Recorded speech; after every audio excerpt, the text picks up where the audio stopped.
बुद्ध की कहानियां भले ही आज के समय की न हो, लेकिन उनकी कहानियां मानवीय भावनाओं से जुड़ी हुई हैं। इसीलिए वे आज भी हमारा मार्गदर्शन करते हैं। यही कारण है कि बुद्ध की कहानियां अत्यंत लोकप्रिय हैं। इसीलिए आज हम आपके लिए बुद्ध की एक लोकप्रिय कहानी लेकर आए हैं, जिसका शीर्षक है जब कोई अपमान करता है। ये जीवन से जुड़ी कहानी है और इसलिए सभी को पसंद आती है। हमें उम्मीद है कि आपको गौतम बुद्ध की यह कहानी पसंद आएगी। एक बार बुद्ध किसी गांव से गुजर रहे थे। उस गांव के लोग उसे पसंद नहीं करते थे। उन्होंने बुद्ध को घेर लिया और गालियां देने लगे। सबसे ज्यादा गुस्सा गांव के नेता को हुआ। उसने उल्टे बुद्ध को गाली देना शुरू कर दिया, लेकिन बुद्ध इस सब से बेपरवाह होकर मंद मंद मुस्कुराते रहे। सरदार बहुत देर तक बुद्ध को गालियां देता रहा, लेकिन कुछ देर बाद उसका मुंह सूखने लगा, जिससे वह चुप हो गया। ये देखकर बुद्ध ने कहा, यदि तुम्हारी बात पूरी हो जाए तो मुझे आगे बढ़ना चाहिए। मुझे आगे गांव जाना है, वहां लोग मेरा इंतजार कर रहे होंगे। ये देखकर गांव का एक आदमी बोला, हम आपका अपमान कर रहे हैं, गाली दे रहे हैं, लेकिन आप जवाब देने की बजाय मुस्कुरा रहे हैं। आप इस पर प्रतिक्रिया क्यों नहीं देते? बुद्ध ने कहा, वत्स, तुम्हें आने में थोड़ी देर हो गई। 10 साल पहले आते तो मजा आता, क्योंकि 10 साल पहले मैं भी तुम्हारे जैसा था।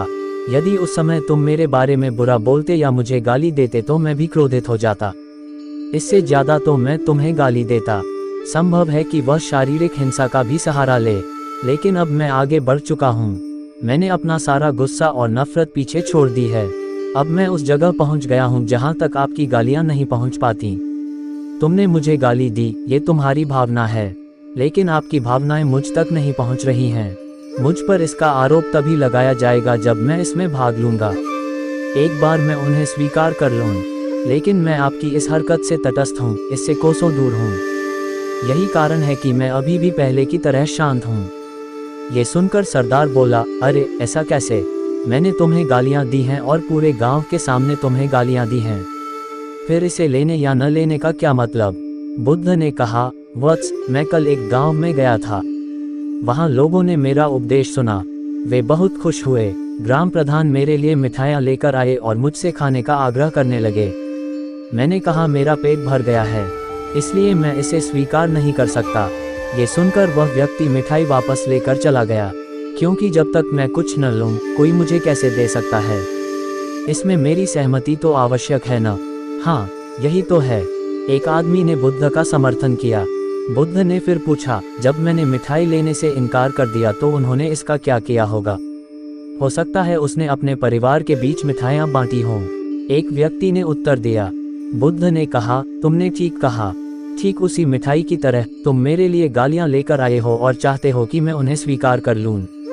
लेकिन भाई, मैं उन्हें नहीं लेता। अब बताओ, तुम उनका क्या करोगे? इसका उस शख्स के पास कोई जवाब नहीं था। बुद्ध ने फिर कहा, मुझे तुम पर दया आती है, वत्स। अरे मुझे तो गुस्सा तभी आएगा जब मुझे ये गालियां मिलेंगी, और जब मैं गालियां नहीं खाता तो क्रोध का प्रश्न ही नहीं उठता। सरदार ने बुद्ध की बात पर कोई प्रतिक्रिया नहीं दी। शायद वह कुछ सोच रहा था।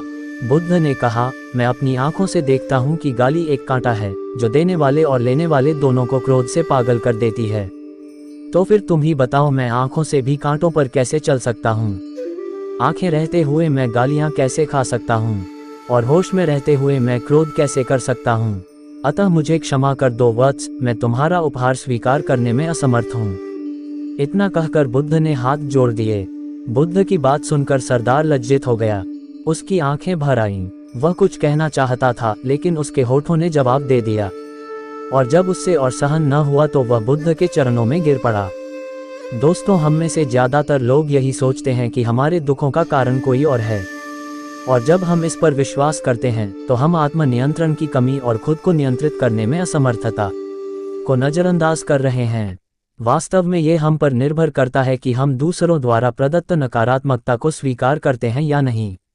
यदि हम नकारात्मकता को स्वीकार करते हैं तो हम अपने पैरों पर कुल्हाड़ी मारते हैं, और जब हम उसे अस्वीकार कर देते हैं तो घृणा, क्रोध, हिंसा सभी से मुक्ति मिल जाती है। दोस्तों, हम आशा करते हैं कि आपको ये बुद्ध कहानी, जब कोई अपमान करता है, पसंद आई होगी। दोस्तों, हम आपसे फिर मिलेंगे ऐसे ही रोचक और उपयोगी कहानी के साथ। तब तक आप जहां भी हों खुश रहें और खुशियां बांटते रहें। धन्यवाद।